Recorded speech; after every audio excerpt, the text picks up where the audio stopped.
Why does the protection of God exist rather than destroying the peril that confronts us?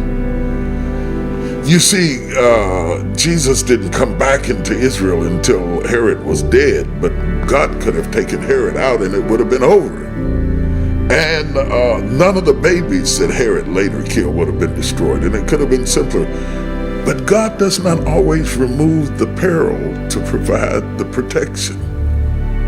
He allows us to be protected in the perilous environment because there's something that we learn from being protected that we don't take for granted.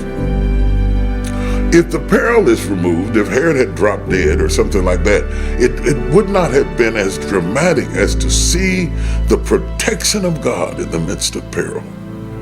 And if there's nothing else that we have seen, those of you that are watching me tonight, you have seen the protection of God in the midst of peril. I would to God that he would move the peril. I don't like the peril. I don't like the virus. I don't like the killings. I don't like the shootings. I don't like any of that.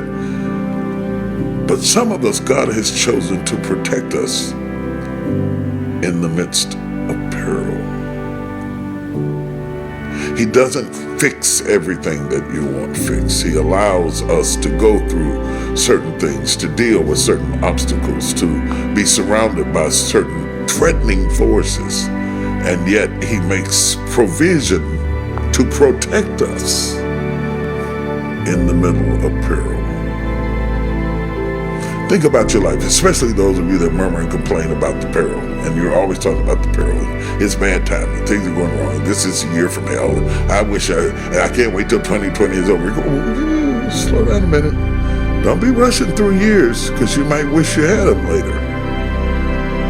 I know it's uncomfortable. I know it's not idealistic. I know it has not been as you planned it to be, but God protected you in the peril.